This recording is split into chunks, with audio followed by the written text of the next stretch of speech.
வணக்கம். நீங்கள் இணைந்து கொள்வது இலங்கையின் முதற்தர செய்தி வழங்குனர் நியூஸ் ஃபர்ஸ்டின் பிரதான செய்திகளோடு. முதலில் தலைப்புச் செய்திகள். பாரிய மோசடிகளுடன் தொடர்புடையவர்களை கைது செய்ய விசேட ஜனாதிபதி ஆணைக்குழு. மஹிந்த ராஜபக்ச பிரதமர் வேட்பாளராக களமிறங்க வேண்டும் என சுதந்திர கூட்டமைப்பின் சில அங்கத்துவ கட்சிகள் யோசனை. மக்களால் நிராகரிக்கப்பட்ட தலைவர்களுக்கு மீண்டும் சந்தர்ப்பமில்லை, அமைச்சர் குணவர்தன தெரிவிப்பு.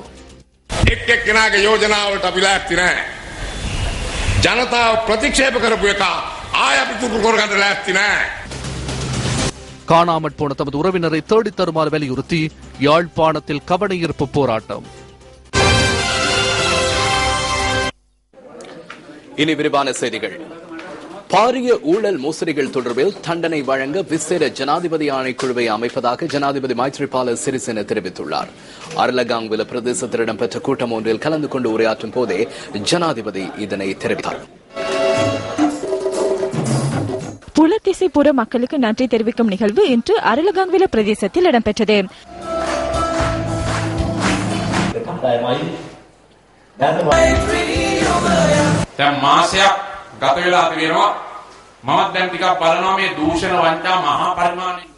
தற்போது ஒரு மாதம் கடந்துள்ளது. பாரிய ஊழல் மோசடிகள் குறித்து நடவடிக்கைகள் எடுக்கப்படாமை தற்போது எனக்கும் பிரச்சனையாக உள்ளது. ஆகவே பதவிகள் கட்சிகள் குறித்து சிந்திக்காது மோசடிகளில் ஈடுபட்டு மக்கள் சொத்துக்களை சூறையாடி அளித்த அனைவருக்கு எதிராகவும் சட்ட நடவடிக்கை எடுக்கப்படும் என்பதை இந்த சந்தர்ப்பத்தில் கூறிக்கொள்ள விரும்புகின்றேன். ஆகவே இந்த வாரத்தில் ஜனாதிபதியின் அதிகாரத்தை பயன்படுத்தி பாரிய ஊழல் மோசடிகளில் ஈடுபட்டவர்களுக்கு எதிராக விசேட ஆணைக்குழுவை அமைக்க உத்தேசித்துள்ளேன்.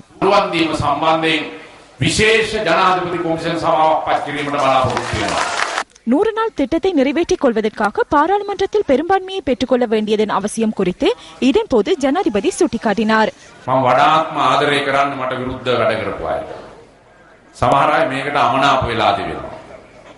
මගේ ප්‍රතිපත්තිය සමහර අයට සංකීර්ණ ස්වභාවය තේරුම් ගැනීම අසීරු වෙලා තිබෙනවා. எனக்கு எதிராக செயற்பட்டவர்களையே நான் கூடுதலாக நேசிக்கின்றேன். இதனால் பலர் என்னுடன் கோபித்துக் கொண்டுள்ளனர். எனது கொள்கையை சிலர் புரிந்து கொள்வதில் தோல்வியடைந்துள்ளனர். பெற்றுக்கொண்ட வெற்றியை முன்னெடுக்க பாராளுமன்ற அதிகாரம் இன்று இயலாது. பாராளுமன்றத்தில் 3/2 அதிகாரம் இல்லாமல் முடியாது. நிறைவேற்ற அதிகாரத்தில் அதிகாரங்களை குறைக்க முடியாது. இதனை சிலர் புரிந்து கொள்ளவில்லை. ஆகவே ஸ்ரீலங்கா சுதந்திர கட்சி உறுப்பினர்களின் ஒத்துழைப்பு கிடைக்காவிடின் 100 நாள் திட்டம் முடிந்துவிடும். தேர்தல் அறிவிக்கப்பட்டாலும் நிறைவடைந்துவிடும். ஆகவே அடுத்த கட்டத்திற்குள் செல்ல பாராளுமன்றத்தில் பெரும்பான்மை அவசியமாகும். விசேடமாக அரசியலமைப்பு திருத்தத்திற்கு ஸ்ரீலங்கா சுதந்திர கட்சியின் 127 உறுப்பினர்களை பெற்றுக் கொள்ளும் போது அவர்களின் நிபந்தனைகள் உள்ளது என்பதை மறந்துவிட வேண்டாம். ஆகவே இந்த இணைப்பை ஏற்படுத்திக் கொள்ள வரப்பிரசாதங்களை அவர்களுக்கு வழங்க வேண்டும்.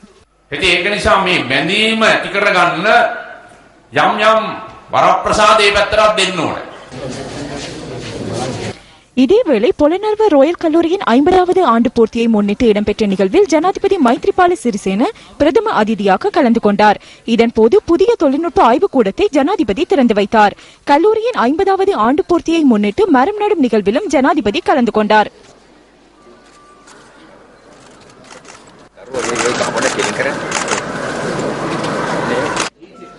ஜனாதிபதி செயலகத்திற்காக தான் முறைகேடாக நிதி ஒதுக்கவில்லை என முன்னாள் ஜனாதிபதி மஹிந்த ராஜபக்ச தெரிவித்துள்ளார்.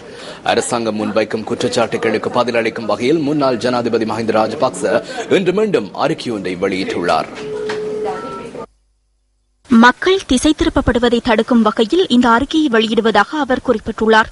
ஜனாதிபதிக்கான நிதி ஒதுக்கீடு, ஜனாதிபதி செயலகத்தின் வாகனங்கள் மற்றும் விமானம் கொள்வனவு செய்யப்பட்டமை உள்ளிட்ட பல்வேறு விடயங்கள் தொடர்பில் முன்னாள் ஜனாதிபதி மஹிந்த ராஜபக்ச இந்த அறிக்கையில் தெளிவுபடுத்தியுள்ளார். 2015 ஆண்டு வரவு செலவு திட்டத்தில் ஜனாதிபதி செயலகத்திற்காக 959 கோடி ரூபாய் நிதி ஒதுக்கப்பட்டதாக முன்னாள் ஜனாதிபதி குறிப்பிட்டுள்ளார். அந்த நிதியில் 25 அரசு நிறுவனங்களின் செலவுகளுக்காகவும் ஜனாதிபதியின் விசேட தலையீட்டின் மூலம் மேற்கொள்ளப்படும் மக்கள் நலன்புரி திட்டங்களுக்காக 100 கோடி ரூபாவும் செலவிடப்படவிருந்ததாகவும் முன்னாள் ஜனாதிபதி குறிப்பிட்டுள்ளார். எஞ்சியுள்ள 275 கோடி ரூபாய் ஜனாதிபதி செயலகத்தின் செலவுகளுக்காக ஒதுக்கப்பட்டிருந்ததாகவும் அதில் குறிப்பிடப்பட்டுள்ளது. தற்போதைய ஜனாதிபதியும் அந்த தொகையை ஒதுக்கியுள்ளதாக மஹிந்த ராஜபக்ச தெரிவித்துள்ளார். ஸ்ரீலங்கன் விமான நிறுவனம் விமானம் ஒன்றை கொள்வனவு செய்யும் போது விசேட அறையொன்று பரிசாக வழங்கப்படவிருந்ததாக அவர் தனது அறிக்கையில் மேலும் குறிப்பிட்டுள்ளார். $15 மில்லியன் என்பது அதன் பெறுமதி என குறிப்பிடப்பட்டிருந்ததை தவிர வேறெதுவும் இடம்பெறவில்லை என அவர் சுட்டிக்காட்டியுள்ளார். ஜனாதிபதி மாளிகைகள் தொடர்பில் குற்றம் சுமத்தப்படுகின்ற போதிலும் தான் அவற்றை நிர்மாணிக்கவில்லை என முன்னாள் ஜனாதிபதி சுட்டிக்காட்டியுள்ளார். நுவரெலியா மற்றும் கண்டியில் உள்ள ஜனாதிபதி மாளிகைகள் காலனித்துவ ஆட்சி காலத்தில் நிர்மாணிக்கப்பட்டவை எனவும், அனுராதபுரம், அம்பிலிபிட்டிய மற்றும் மஹியங்கனியில் உள்ள ஜனாதிபதி மாளிகைகள் முன்னாள் ஜனாதிபதி ரணசிங்க பிரேமதாசவினால் நிர்மாணிக்கப்பட்டவை எனவும் மஹிந்த ராஜபக்ச கூறியுள்ளார். பொரளை மற்றும் பிட்டக்கோட்டை பகுதிகளில் உள்ள சில இடங்களில் இருந்து ஜனாதிபதி செயலகத்தின் சில வாகனங்கள் அண்மையில் கைப்பற்றப்பட்ட போதிலும் அவை ஜனாதிபதி செயலகத்தின் உத்தியோகபூர்வமான வாகன தரிப்பிடங்கள் என அவர் குறிப்பிட்டுள்ளார். அந்த வாகனங்கள் தொடர்பில் ஜனாதிபதி செயலகத்தின் ஆவணங்களில் குறிப்பிடப்பட்டுள்ளதாகவும் மஹிந்த ராஜபக்ச தெரிவித்துள்ளார். தாம் உள்ளிட்ட தமது நிர்வாகத்தினர் பயன்படுத்திய அனைத்து வாகனங்களையும் உரிய முறையில் ஒப்படைத்துள்ளதாக மஹிந்த ராஜபக்ச விடுத்துள்ள அறிக்கையில் மேலும் குறிப்பிடப்பட்டுள்ளது. எதிர்வரும் பொது தேர்தலில் மஹிந்த ராஜபக்ச பிரதமர் வேட்பாளராக களமிறங்க வேண்டும் என ஐக்கிய மக்கள் சுதந்திர கூட்டமைப்பின் பங்காளி கட்சிகள் தெரிவித்துள்ளன. ஐக்கிய மக்கள் சுதந்திர கூட்டமைப்பின் பிரதமருடன் கூடிய அரசாங்கம் ஒன்றை ஸ்தாபிப்பதற்காக அந்த நடவடிக்கையை முன்னெடுக்க வேண்டும் என்றும் அந்த கட்சிகள் குறிப்பிட்டுள்ளன. கொழும்பில் இன்று இடம்பெற்ற ஊடக சந்திப்பிலேயே இவ்வாறு தெரிவிக்கப்பட்டது. விமல் வீரவங்ச, தினேஷ் குணவர்தன, வாசுதேவ நாணயக்கார மற்றும் உதய கமன்பில ஆகியோர் இந்த ஊடக சந்திப்பில் கலந்து கொண்டனர். ඒ ලක්ෂ 58ක් වෙච්ච ජනතාව ඔවුන්ගේ අභිලාෂය තමයි අගමැති අපේක්ෂකයා හැටියට මහින්ද රාජපක්ෂ මහතා වෙන්න කෙනෙක්. மஹிந்த ராஜபக்ச போன்ற ஒருவர் பிரதமர் வேட்பாளராக வர வேண்டும் என்பதே 58 லட்சம் மக்களின் கருத்தாகும். எவ்வாறான சாடல்கள் காணப்பட்டாலும் மக்கள் நிலைப்பாட்டில் மாற்றமில்லை. உத்தியோக பெற்ற தேசிய அரசாங்கத்தில் கைதிகளானால் 58 லட்சம் மக்கள் அனாதரவான நிலைக்கு தள்ளப்படுவார்கள். எனவே நாம் செய்த அனைத்தும் சரி என்ற நிலைப்பாட்டில் இருக்காது. ஏற்படக்கூடிய நியாயமான மாற்றங்களை முன்னெடுத்து வெற்றி பெறக்கூடிய வேட்பாளரை எதிர்வரும் தேர்தலில் களமிறக்க தயாராக வேண்டும் என்ற நிலைப்பாட்டிலேயே நாங்கள் உள்ளோம். 58 லட்சம் மக்களின் உரிமையை பாதுகாக்கும் நோக்கிலான கூட்டம் ஒன்று எதிர்வரும் 18ஆம் திகதி நுகேகொடையில் இடம்பெற உள்ளதாகவும் இந்த ஊடக சந்திப்பில் தெரிவிக்கப்பட்டது. இதேவேளை மஹிந்த ராஜபக்சவை பிரதமர் வேட்பாளராக களமிறக்குவது குறித்த யோசனைக்கு அமைச்சர்கள் சிலர் இன்று பதில் அளித்திருந்தனர்.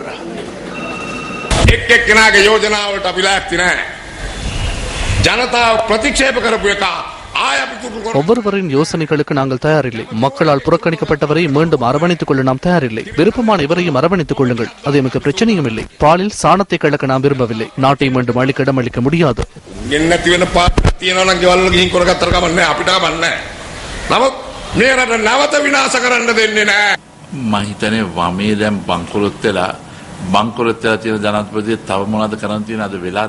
இடதுசாரிகள் இன்று சீரழிந்துள்ளனர். ஜனாதிபதிக்கு வேறு என்ன செய்ய வேண்டும்? மக்களுக்கு இடம்பெற்ற விடயங்கள் தெரியும். கம்யூனிஸ்ட் கட்சிகள் இன்று சென்று ஒத்துழைப்பு வழங்குவது குறித்து எமக்கு பிரச்சனையாக உள்ளது.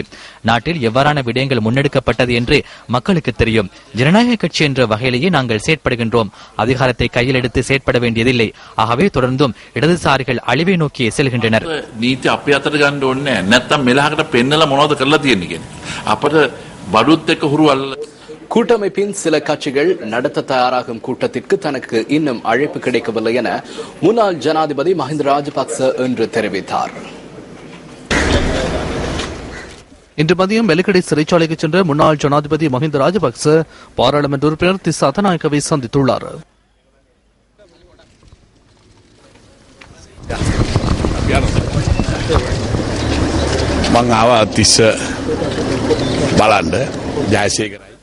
நான் திசாதநாயகவை பார்க்க வந்தேன்.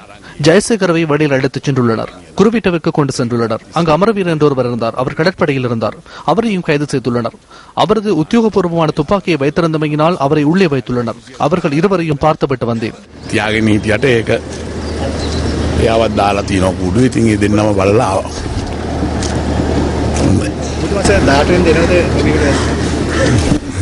මට ආරාධනාවක් නැහැ. මම දන්නේ නැහැ. තාම එහෙම එකක් තියෙනවා කියලා. ඔය තියෙන්නේ. මම දැක්කේ නැහැ. මම මේ ගමේ ඉඳලා ආවේ මේ අද. මම තාම දැක්කේ නැහැ මොකක්වත්. Thank you sir. ශ්‍රී ලංකා නිදහස් පක්ෂය එකක්ද? ශ්‍රී ලංකා නිදහස් පක්ෂය දැස්වීමක්ද? එනවා කියලා. එන්න right. හොඳයි බොහොම ස්තුතියි කට්ටියට.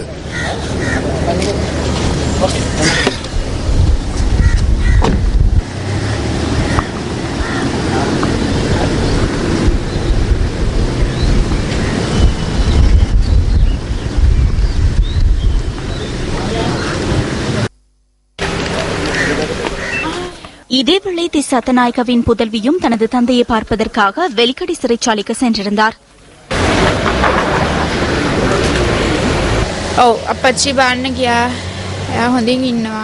தந்தையை பார்க்க சென்றோம். அவர் சிறந்த முறையில் இருக்கின்றார். 11ஆம் தேதி பிணை பெற்றுக்கொள்ள எதிர்பார்க்கின்றோம். அது மாத்திரம்தான் தற்போது கூற முடியும். அவர் நலமாக இருக்கின்றார். 11ஆம் தேதி தீர்ப்பை எதிர்பார்க்க முடியும்.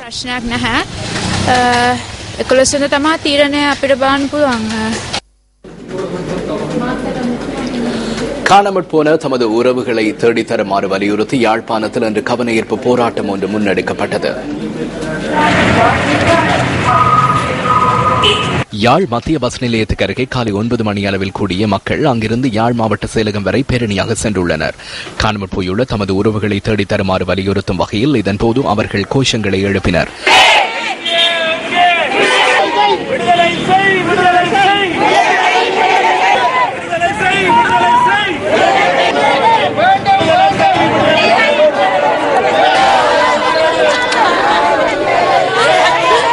கடந்த அரசாங்கத்திடம் பலமுறை கோரிக்கை விடுத்த போதிலும் காணாமற் போன தமது உறவுகள் தொடர்பில் எவ்வித தகவல்களும் கிடைக்கவில்லை என கவனஈர்ப்பு போராட்டத்தில் கலந்து கொண்ட மக்கள் குறிப்பிட்டனர்.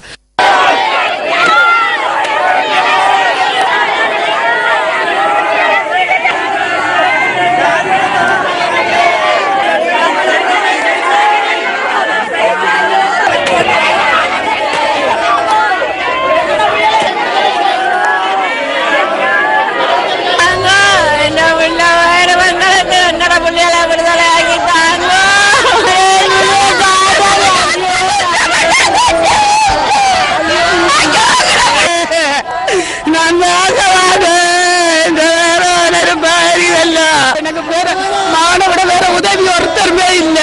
ஒவ்வொரு வீடா ஒரு நாளைக்கு போய் படுக்கிறேன். ஒரு உதவியும் இல்ல, ஆறுதலும் இல்ல.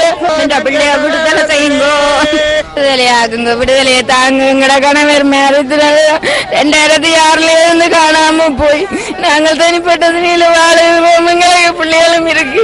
நீண்ட காலமாக தீர்க்கப்படாமல் இருக்கக்கூடிய இந்த காணாமல் போனவர்களுடைய பிரச்சனை பற்றியும் அதே போல அரசியல் கைதிகளுடைய விவகாரத்துக்கும் உடனடியாக முடிவு கட்டப்பட வேண்டும் என்ற ஒரு கோரிக்கையை நாங்கள் வைத்திருக்கிறோம். நீதிபதி அவர்கள் பதவியேற்று இன்றுடன் 1 மாதம் ஆகின்றது. ஜெனரல் சரத் பொன்சேகாவுக்கு பொது மன்னிப்பு வழங்க முடியுமாக இருந்தால் ஏன் அரசியல் கைதிகளிலே ஒரு தரப்பினருக்கு அந்த மன்னிப்பை வழங்கியிருக்க கூடாது?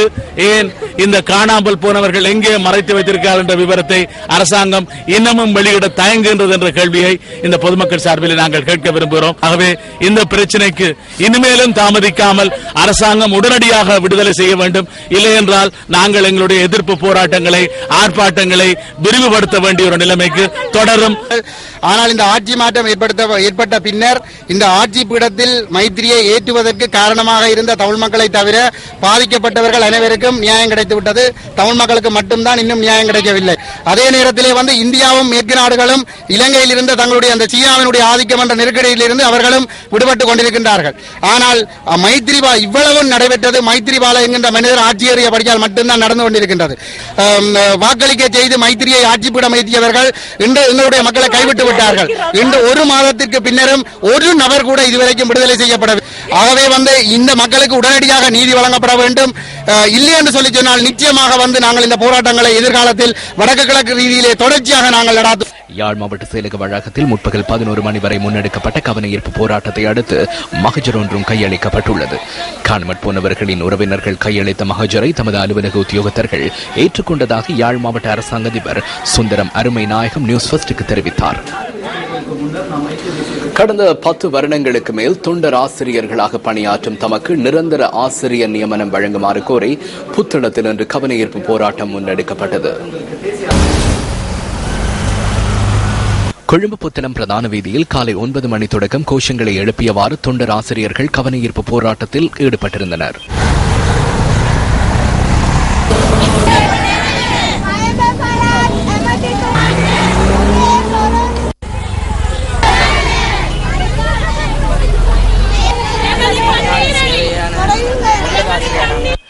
புதிய அரசாங்கம் தமது கோரிக்கைகளுக்கு தீர்வு வழங்கும் என தாம் நம்புவதாக புத்தளத்தில் கவனஈர்ப்பு போராட்டத்தில் கலந்து கொண்ட தொண்டர் ஆசிரியர்கள் கூறினர். ஜனாதிபதி அவர்களுக்கு நாங்கள் முதன்மையாக வேண்டிக் கொள்வது, எங்கள் நீண்டகால தொண்டர் ஆசிரியரின் சேவையை இன்று வரையில் நிறைவேற்றப்படாத சந்தர்ப்பத்தில் நீங்களாவது எங்களுக்கு நிறைவேற்றி தருவீர்கள் என்று நாங்கள் எதிர்பார்த்த வண்ணம் எங்களது கோரிக்கைகள் என்னவென்றால் பல வருடங்களாக தொண்டராசிரியர் சேவையாற்றிக் கொண்டிருக்கும் எங்கள் வேலையை நிரந்தரப்படுத்த வேண்டும். அதுவே நீங்கள் எங்களுக்கு தருகின்ற சிறப்பான ஒரு தீர்வாக அமையும் என்று எங்கள் தொண்டராசிரியர் சங்கம் எதிர்பார்க்கின்றது. யாழ்ப்பாணம் வடமராட்சி கிழக்கு பிரதேச செயலகத்திற்கான புதிய கட்டிடம் இன்று மக்கள் பாவனைக்கு கையளிக்கப்பட்டது. இந்த நிகழ்வு உள்நாட்டு அலுவலர்கள் மற்றும் கடற்றொழில் அமைச்சர் ஜோசப் மைக்கேல் பெரேராவின் தலைமையில் நடைபெற்றது. இதன்போது மகளிர் விவகார பிரதி அமைச்சர் விஜயகலா மகேஸ்வரன், வடமாகாண ஆளுநர் HMGS பழையக்கார, யாழ் மாவட்ட அரசாங்க அதிபர் சுந்தரம் அருமைநாயகம் உள்ளிட்ட பலர் கலந்து கொண்டிருந்தனர். මේ දිනසීය ඇතුළත ඒ වුණු හැම පොරොන්දුවක්ම ඉෂ්ට කර දෙන බව මා තමුන්නාන්සේලාට මතක් කරන්න කැමැතියි. இந்த 100 நாட்களில் நாம் வழங்கிய அனைத்து வாக்குறுதிகளையும் நிறைவேற்றுவோம். இந்த பயணத்தில் எமது எதிர்பார்ப்பு உங்களின் கைகளுக்கு பணம் கிடைக்க செய்வதுதான். அந்த விடயத்தை இந்த 100 நாட்களிலும் அதற்கு பின்னரும் நிறைவேற்ற எதிர்பார்க்கின்றோம். நாம் பல இடங்களில் இருந்த பயணத்தை ஆரம்பித்தோம். அதில் முதலாவது அரசு ஊழியர்களுக்கு வழங்கிய வாக்குறுதி. அரசு ஊழியர்களிருந்தும் தனியார் துறை ஊழியர்களிருந்தும் சம்பளத்தை மாத்திரம் அதிகரித்து இந்த சமூகத்துக்கு இழைக்கப்படும் அநீதியை மாற்ற முடியாது என நாம் கருதினோம். அதன் காரணமாக நாம் மேலும் முன்னோக்கி நகர்ந்தோம். மீனவர்களுக்கு மாத்திரமல்ல, முழு சமூகமும் எதிர்பார்க்காத அளவுக்கு எரிபொருள் விலையை குறைத்துள்ளோம். ඒ නිසා අපි තවත් පියවරක් ඉදිරියට තිබ්බා. දීවරය විතරක් නෙමෙයි සමස්ත සමාජයේම බලාපොරොත්තු නොවන විදිහට අපි තෙල් මිල අඩු කරා. எங்களுடைய அடுத்த தேர்தலுக்கு முன் இந்த அரசாங்கத்தில் சொன்னதன்படி அவர்கள் குறிப்பிட்ட பிரதேசம் மீள்குடியேற்றம் செய்ய போகின்றார்கள். கூடுதலாக இந்த மீனவ குடும்பம் மீனவ பிரதேசத்தை அண்டிய பிரதேசத்தில் குடியேற வேண்டும். இவர்களை கொண்டு வேறு இடத்தில் குடியேற்றினால் அவர்கள் மீனவர் குடும்பம் கடலுக்கு செல்ல முடியாது. அமைச்சருக்கு நன்றாக தெரியும். தற்பொழுது முதல் என்னட்டை கேட்டறிதல் மீனவர் இருக்கின்றார்களா என்று. இந்த அரசாங்கத்தில் கொடுக்கக்கூடிய உபகரணங்களை போன அரசாங்கத்தில் கிடைக்காதவர்களை இனங்கண்டு, அதனுடனும் வறுமை கோட்டுக்கு கீழ் வசிப்பவர்களை இனங்கண்டும், பெண்களை தலைமத்துவமாக கொண்டு நடத்துகின்ற குடும்பங்களை இனங்கண்டும் கொடுக்க வேண்டும் என்று நான் இந்த சபையில் அமைச்சரிடம் வேண்டுகோள் விடுக்கின்றேன். கௌரவ ஜனாதிபதி அவர்கள் கடந்த சுதந்திர தின விழாவின் போது எமக்கு ஒரு செய்தியை ஞாபகம் படுத்துகின்றார். அதாவது வடக்கு தெற்கு ஒற்றுமை நாம் மீண்டும் கட்டி எழுப்ப வேண்டும் என்பதை வலியுறுத்தி கூறினார். அதற்காக நாம் எல்லோரும் மிகுந்து அர்ப்பணிப்புடன் செயலாற்ற வேண்டும். நீங்கள் வேலை செய்யும் இடத்தில் உங்களுக்கு தேவையான வசதிகள் அனைத்தும் செய்து கொடுக்கப்பட வேண்டும். பொது மக்களுடைய வாழ்க்கை சுமையை குறைக்க வேண்டும். நாங்கள் இன்று அவர்களில் ஒன்றைத்தான் பூர்த்தி செய்துள்ளோம். ஹட்டன் ஷெனன் தோட்டத்தில் அமைக்கப்பட்டிருந்த கரப்பந்தாட்ட மைதானத்தை மக்களுக்கு கையளிக்கும் நிகழ்வு இன்று நடைபெற்றது.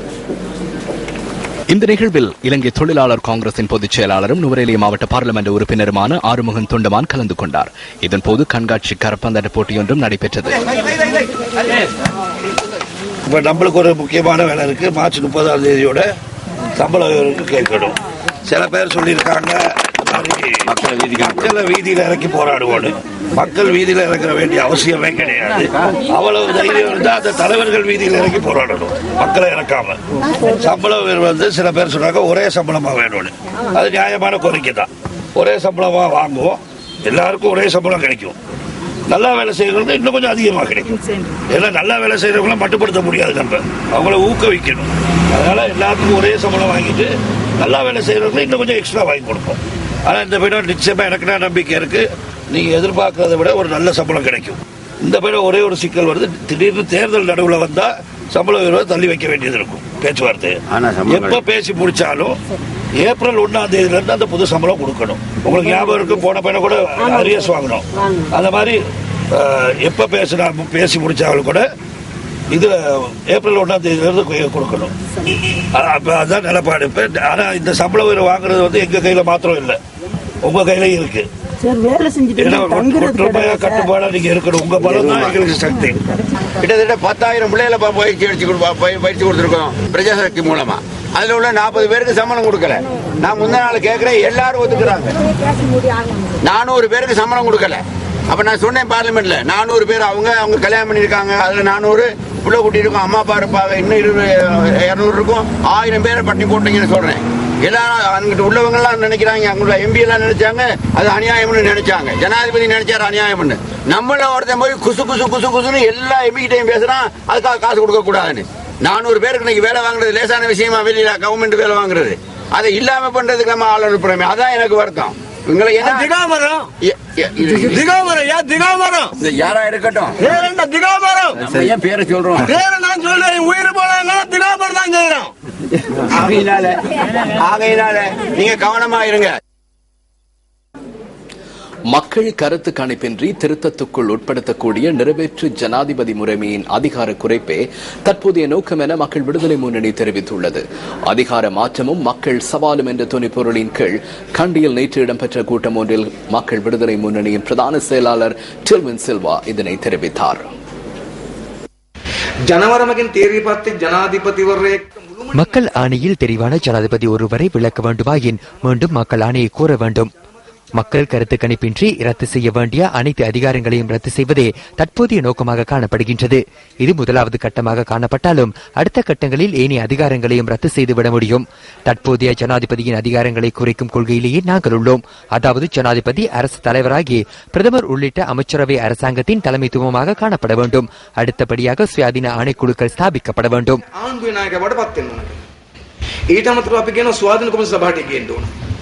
அரசாங்கத்தின் செயற்பாடுகள் குறித்தும் இதன்போது டில்வின் சில்வா கருத்து தெரிவித்தார். தற்போதைய அரசாங்கமும் கடந்த அரசாங்கமும் இதில் நாம் எதிர்பார்க்கும் பல விடயங்களை செய்ய முடியாதிருந்தது. அவ்வாறு முடியும் என்ற மாயையில் நாங்கள் இல்லை.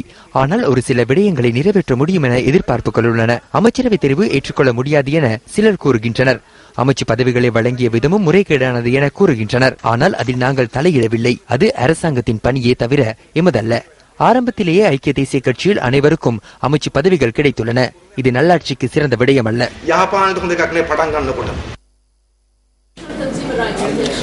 யாழ் வலிவடக்கு பகுதியில் உள்ள கிணறுகளில் கழிவு எண்ணெய் கலந்துள்ளமை தொடர்பில் ஆராய்வதற்காக வடக்கு மாகாண சபையினால் நியமிக்கப்பட்ட நிபுணர் குழுவின் ஆய்வு நடவடிக்கைகள் ஆரம்பிக்கப்பட்டுள்ளன. கொழும்பிலிருந்து சென்றுள்ள கைத்தொழில் தொழில்நுட்ப நிறுவனத்துடன் நிபுணர் குழுவினர் இணைந்து இன்று காலை தொடக்கம் ஆய்வுகளை ஆரம்பித்துள்ளனர். இந்த ஆய்வுக் குழுவினரால் வலிவடக்கு, வலி தெற்கு ஆகிய பகுதிகளில் மண் மற்றும் நீர் மாதிரிகள் சேகரிக்கப்பட்டு வருவதாக வடக்கு மாகாண விவசாய அமைச்சர் பொன்னுத்துறை ஐங்கரநேசன் தெரிவிக்கின்றார். நிபுணர் குழுவினரால் ஆய்வு அறிக்கை வழங்கப்பட்ட பின்னரே அடுத்த கட்ட நடவடிக்கை தொடர்பில் தீர்மானிக்க முடியும் எனவும் மாகாண விவசாய அமைச்சர் குறிப்பிட்டுள்ளார். இதேவேளை சுகாதார அமைச்சரால் நியமிக்கப்பட்ட குழுவினரால் வலி வடக்கு மற்றும் வலி தெற்கு பகுதிகளின் எல்லை கிராமங்களில் உள்ள கிணறுகளில் நேற்று நீர் மாதிரிகள் சேகரிக்கப்பட்டமை குறிப்பிடத்தக்கது. எதிர்வரும் பொது தேர்தலில் ஐக்கிய தேசிய கட்சியுடன் இணைந்து போட்டியிடுவதாக ஸ்ரீலங்கா முஸ்லிம் காங்கிரசின் தலைவர் அமைச்சர் ரவுஃப் ஹக்கீம் தெரிவிக்கின்றார். மல்வத்து மற்றும் அஸ்கிரிய மகாநாயக்க தேர்தல்களை சந்தித்த போதே அவர் இதனை கூறினார். அஸ்கிரிய விஹாரிக்கு சென்ற அமைச்சர் ரவுஃப் ஹக்கீம் அஸ்கிரிய மகாநாயக்கர் உடுகம ஸ்ரீ புத்தரகித தேரரை சந்தித்தார்.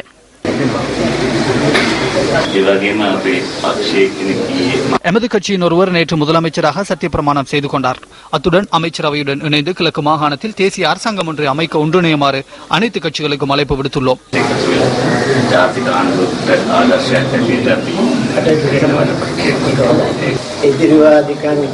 கோபத்துடன் செயற்பட்டால் மேலும் பிரச்சனைகள் அதிகரிக்குமே தவிர குறையாது. அதனால் ஒற்றுமை ஏற்படாது.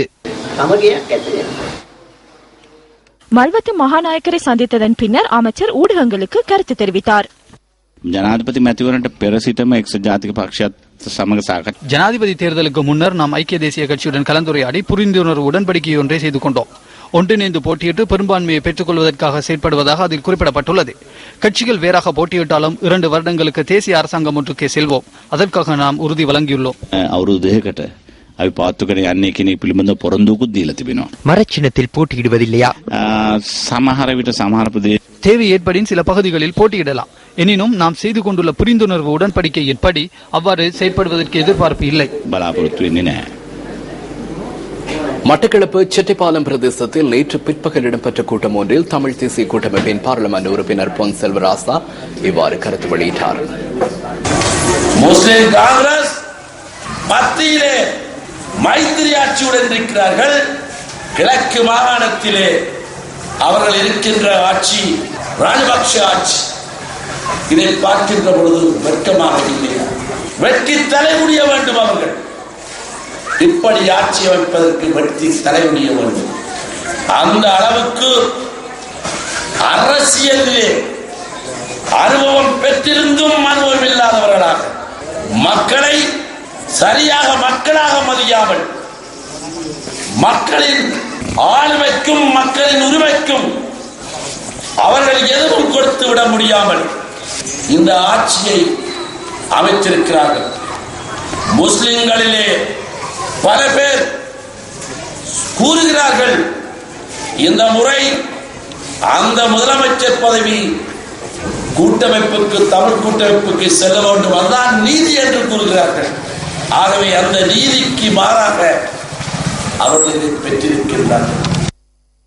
கிழக்கு மாகாண சபையின் வரவு செலவு திட்டத்திற்கு தற்போது இருக்கிற முதலமைச்சர் அதை சமர்ப்பிக்கிற போது முழு ஆதரவையும் முஸ்லிம் காங்கிரஸ் வழங்க இருக்கிறது என்பதை நான் சொல்லியாகிறேன்.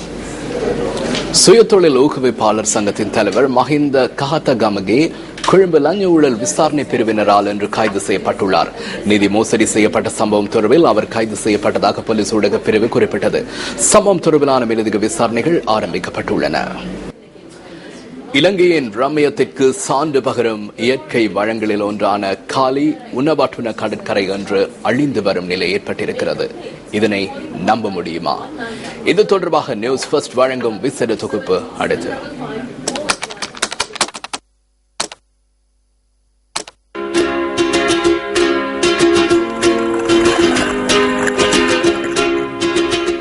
அறுபதாவது தசாப்தங்களிலிருந்தே உணவற்றுன கடற்கரை சிறந்த சுற்றுலா தளமாக திகழ்கின்றது.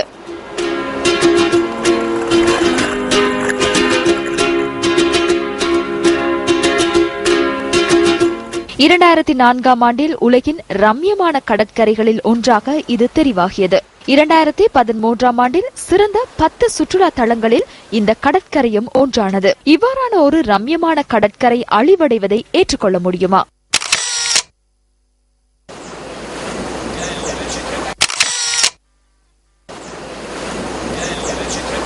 இந்த உணவற்றுன கடற்கரை சுமார் 1 கிலோமீட்டர் நீளமும் 30 தொடக்கம் 40 அடி வரையில் அகலமும் கொண்டதாகும். ஒரு வருடத்தில் பலமுறை இந்த உணவற்றுன கடற்கரைக்கு வரும் சுற்றுலா பயணிகள் தற்போதைய நிலையை கண்டு வியந்து போகின்றனர். நான் ஜெர்மனியிலிருந்து வந்துள்ளேன். 21 வருடமாக இங்கு வருகின்றேன். இது ஒரு அழகான கடற்கரை. இங்கு நடந்திருப்பதை இட்டு கவலை அடைகின்றேன். நானும் எனது மனைவியும் இங்கு வந்து வசிப்பதற்கு திட்டமிட்டிருந்தோம். தற்போதைய சூழ்நிலையால் அந்த திட்டத்தை கைவிட்டுள்ளோம். முன்னர் அழகான பகுதியாக இருந்தது.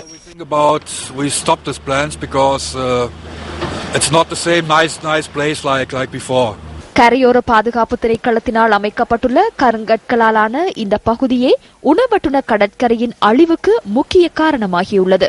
கரையிலிருந்து சுமார் 1 கிலோமீட்டர் தூரம் வரையில் அமைய பெற்றுள்ள கருங்கல் மேட்டில் மோதும் அலைகள் அங்கிருக்கும் மணலை ஒரு புறமாக அடித்து செல்கின்றது. இதன் காரணமாக 1 கிலோமீட்டர் நீளமாக காணப்பட்ட உணவற்றுன கடற்கரை தற்போது 500 அல்லது 600 மீட்டர் வரையில் குறைவடைந்துள்ளதை அங்கு செல்லும் அனைவருக்கும் காணக்கூடியதாக உள்ளது. அத்துடன் கடல் அரிப்பு ஏற்பட்டுள்ள இடங்களில் பாரிய கருங்கற்கள் குவிக்கப்பட்டுள்ளதால் அங்கு செல்லும் சுற்றுலா பயணிகள் அசௌகரியங்களை எதிர்நோக்கி வருகின்றனர். கரையோர பாதுகாப்பு திணைக்களத்தினால் அமைக்கப்பட்டுள்ள இந்த கல்மேடு காரணமாக உணவற்றுன கடற்கரைக்கு ஏற்பட்டுள்ள அச்சம் குறித்து நியூஸ் ஃபர்ஸ்ட் ஆராய்ந்தது. உணவற்றுன கடற்கரையிலிருந்து ஒரு கடல் மைல் தூரத்தில் நாங்கள் இப்பொழுது இருக்கின்றோம். குறிப்பாக கடல் அலை தடுப்பணையை பார்ப்பதற்காக நாங்கள் வருகை வந்திருக்கிறோம். குறிப்பாக இந்த பகுதியிலே கடலுக்கு கீழ் இருக்கின்ற கடற்பாறைகள் அழிவடைந்து காணப்படுவதை காணக்கூடியதாக இருக்கின்றது. அது மாத்திரமன்றி உணவற்றுன கடற்கரையின் ஒரு பகுதி மண் கடல் அரிப்புக்கு உள்ளாகி இருப்பதையும் காணக்கூடியதாக இருக்கின்றது. உணவற்றுன கடற்கரை குறித்து அறிந்தவர்கள் இந்த கல்மேட்டை அப்புறப்படுத்துமாறு கேட்டுக்கொள்கின்றனர். இதற்கு இணக்கம் காணப்பட்டுள்ள போதிலும் குறித்த கல்மேட்டின் மேற்பகுதி மாத்திரமே உடைக்கப்பட்டுள்ளது. ஆகவே உணவற்றுன கடற்கரைக்கு தொடர்ந்தும் அச்சுறுத்தல் காணப்படுகின்றது. இதனால் சூழல் சமநிலை பாதிப்பு ஏற்படுவதுடன் சுற்றுலாத்துறையில் தங்கி வாழும் இப்பிரதேச மக்களின் பொருளாதாரமும் பாதிக்கப்படும் நிலை ஏற்பட்டுள்ளது. இந்த கடற்கரைக்கு வரும் சுற்றுலா பயணிகளின் நலன் கருதி சுமார் 800 அறைகளை கொண்ட ஹோட்டல் தொகுதியும் காணப்படுகின்றது. ஆனால் தற்போது காணப்படும் இவ்வாறானதொரு சூழ்நிலையினால் சுற்றுலா பயணிகளின் வருகை குறைவடைந்துள்ளதாக வர்த்தகர்கள் தெரிவிக்கின்றனர். අවුරුද්දකට මිලියන් 30කට ஒரு வருடத்துக்கு சுமார் 30 மில்லியன் ரூபாய் வரை செலுத்துகின்றோம். ஆனால் கடந்த வருடம் மிகவும் கஷ்டப்பட்டு செலுத்தினோம். 1 மில்லியனுக்கு குறைவான வரியை செலுத்தினோம்.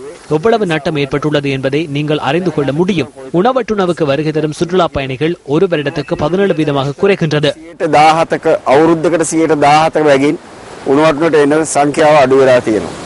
தற்போது கரையோர பாதுகாப்பு திணைக்களம் கடலில் இருந்து மணலை கடல் அரிப்பு ஏற்பட்டுள்ள பகுதிகளில் நிரப்பும் முயற்சியில் ஈடுபட்டுள்ளது. சுனாமியின் பின்னரான 4-5 வருட கால பகுதியில் கடல் அரிப்பு அதிகமாக காணப்பட்டது. அதன் அடிப்படையில் தான் அணை கட்டப்பட்டது. அணைக்கட்டின் நீளத்தில் உள்ள ஏதோ ஒரு குறைபாடு காணப்படுகின்றது. அதனை மறுக்க முடியாது. இந்த அணைக்கட்டினை அகற்றுவதாயின் மண் போட தேவையில்லை. இவ்வாறு மண் போடுவது குறுங்கால தீர்வாகும். ஆக்கப்பூர்வமாக செய்வதாயின் மண் போடுவதை தவிர்த்து கல் அணை அகற்ற வேண்டும். உலகுக்கு மிகவும் ரம்மியமான நினைவுகளை பதித்த உணவட்டுண கடற்கரையை பாதுகாப்பதே நாட்டுக்கு அவசியமாக உள்ளது. நியூஸ் ஃபர்ஸ்ட், உங்கள் வாழ்க்கை, எங்கள் செய்தி. திருக்கோணேஸ்வரம் அருள்மிகு மாதுமை அம்பாள் உடனுரை கோணேஸ்வர பெருமான் ஆலயத்தின் எண்ணெய் காப்பு நிகழ்வு இன்றும் வெகு விமர்சையாக இடம்பெற்றது. திருக்கோணேஸ்வரம் அருள்மிகு மாதுமை அம்பாள் உடனுரை கோணேஸ்வர பெருமான் ஆலயத்தின் எண்ணெய் காப்பு நிகழ்வு நேற்று முன்தினமும் ஆரம்பமானதோடு இன்று வெகு விமர்சையாக இடம்பெற்று வருகின்றது. இந்த எண்ணெய் காப்பு நிகழ்வு நாளை 12 மணி வரை நடைபெறவுள்ளதாக ஆலய நிர்வாகத்தினர் தெரிவிக்கின்றனர். இன்றைய எண்ணெய் காப்பு நிகழ்வில் பெருந்திரளான பக்தர்கள் கலந்து கொண்டுள்ளனர். இன்று காலை முதல் விநாயகர் வழிபாடு, விசேட சந்தியாக பூஜை, சகஸ்கரநாம ஹோமம், தீபாராதனை, விபூதி பிரசாதம் வழங்கல் உள்ளிட்ட நிகழ்வுகள் இடம்பெற்றுள்ளன. இத்துடன் இரவு 8 மணி நியூஸ் ஃபர்ஸ்டின் பிரதான செய்திகள் நிறைவு பெற்றது. நமது அடுத்த பிரதான செய்தி இரவு 10:45 இடம்பெறும். வணக்கம்.